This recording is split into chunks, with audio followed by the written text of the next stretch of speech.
Alright everyone, I'm going to show you how to do this cable. This Ethernet cable is going to go from the POCO system, my light system, up to my Simrad.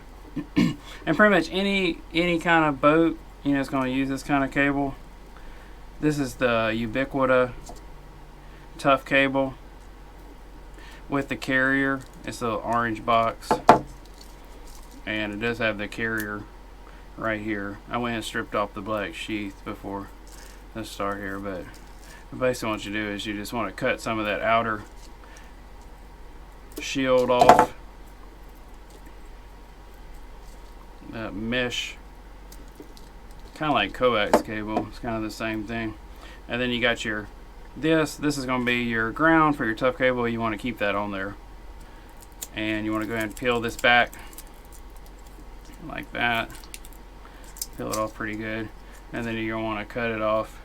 Now I would recommend using this kind of cable for any kind of boat because it needs to be waterproof. So this cable is tolerant to outside things. This is what you would run, say, on a big antenna or something like this. Now for me, I don't need a whole lot of cable. Luckily I already had this cable, and I know I have all the right tools and everything to crimp it down and all that kind of stuff. If I didn't have this kind of cable and I didn't have the tools and all that kind of stuff, I don't know if I'd really buy it unless I was going to be doing a lot of it, because it can get kind of expensive by the time you buy the box of cable, and then I think it comes in 500 1,000-foot roll or something, and then you got the crimpers, and then you got to buy the tough connectors. I think they come in like a box of 50 or 100. So let's see, I got it right here. So yeah, they come in 100. So that's a lot. That's a lot of stuff if you're just going to be running one 12-foot cable or something.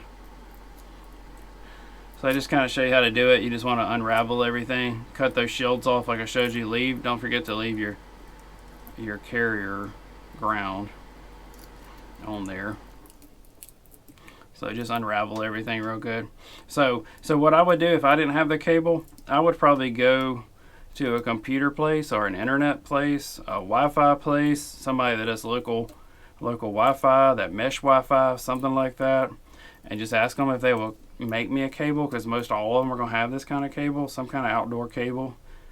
And I would just say, hey, can you make me a 12-foot cable? And they can whip it right up. And it would probably save you a lot of money instead of having to buy all this stuff yourself. If you want to buy it all yourself and do it all yourself, that's fine. It's not hard to do. It might take a little practice if you've never done it before. So with what I'm doing on the POCO, it doesn't need to be crossed. It just needs to be your normal B. So B wiring scheme. So on that, you're going to have your oranges over on the left side. And what you want to do is just get these wires really, really straight. That's really the key. Is you just got to keep on working them with your fingers and get them really straight. When you do B, you're going to split your green. So your green stripe, so it's going to go blue, it's going to go orange stripe, orange, green stripe, and just kind of move everything around to where that green fits in there good. There you go. So like that. Now just kind of work that. So it always goes stripe, then solid, stripe, then solid, stripe, then solid. And you're not going to put you got your orange white, you got your orange solid, and then you got your green white stripe. You're not going to put your green solid next. You're going to do your blues. So that was a stripe. So now you're going to do your blue solid. And this is normal B wiring scheme. This is what you normally do for home internet or whatever. And you're just going to do the same thing on both ends. Now you do your blue white right here. And if it's not in there lined up good, just make sure you hold it with your fingers. You got to hold them pretty tight. So then you do your green solid after your blue, and your brown is going to go last. So kind of flip it around and then do your brown. So now you got all your wires like this. This is where most people mess up. Make sure they're all straight like that. Now what you want to do is kind of push them, start pushing them kind of together like this. Squeezing them together. And you want to get this finger over here like this. Still holding real tight. This is the key right here. You got to hold it real tight with this side. You know, hold it right down on the end. And you just want to kind of start wiggling it.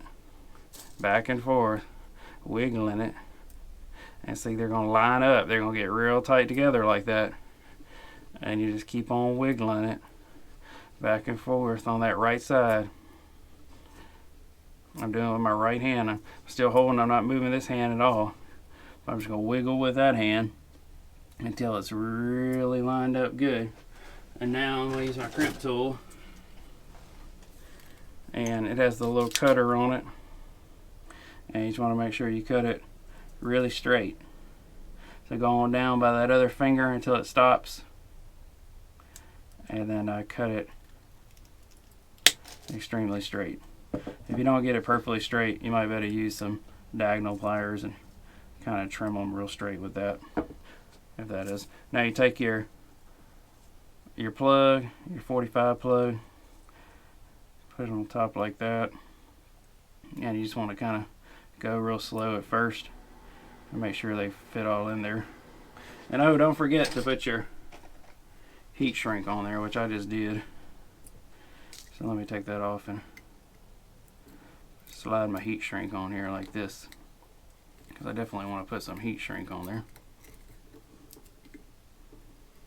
So now make sure everything's right.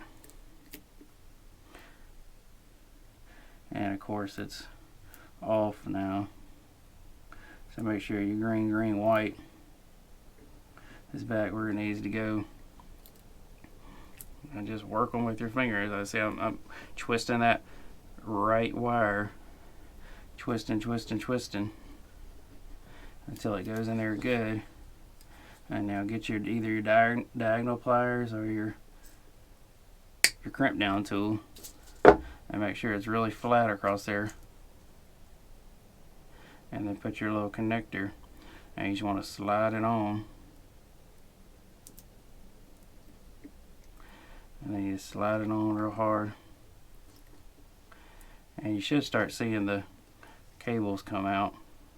And just kind of push it down until they all line up across there.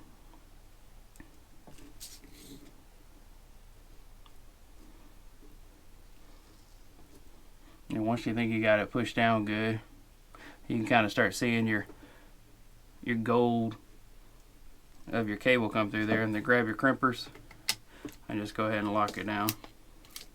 I usually do it a couple of times just in case. Now you want to take your carrier wire and run it through the little hole, and that'll give you a ground. And I usually just run it around here like that and then cover it up with my heat shrink. So what you want to do now before you put your heat shrink on is you want to go ahead and test your cable and make sure that the cable is actually communicating. So I don't know if you have a computer, I have a tester, you can do it however you want to do it. Just make sure you go test that cable and make sure it works, and then you can lock it down with your heat shrink. So I'll be right back. Alright, I went in and tested my cable, brought my little tester out here, and everything came out good. So next I just want to put my heat shrink on there, and that'll just make it more waterproof. So on these kind of cables, what I'm going to do is I'm going to go ahead and lock this one down and get it sealed up, and then put a little bit bigger one on there.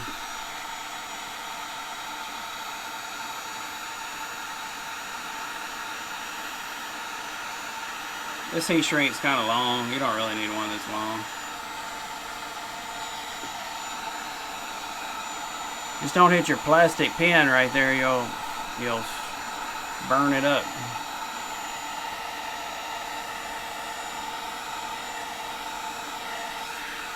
I'll put a little bit longer piece on it. I said longer, but I mean bigger. So I'm just going to slide this on, and then I'm just going to put it right here. Move back. You don't want to burn that though. So move that back. Just put a little bit bigger piece on it. I'm going to shrink that down around the metal casing.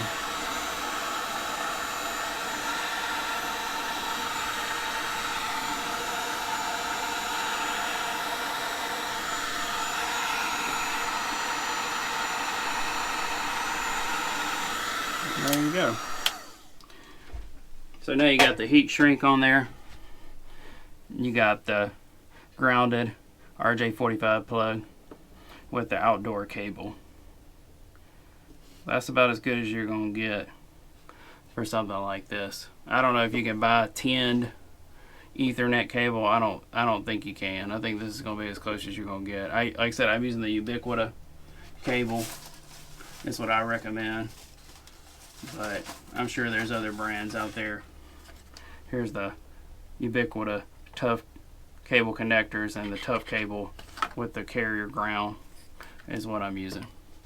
Thanks for watching, guys. If you have any questions about how to do this or what to do, just ask it down below. Just don't forget to wiggle, wiggle, wiggle with your right hand. That's really the key to making Ethernet plugs. Thanks for watching.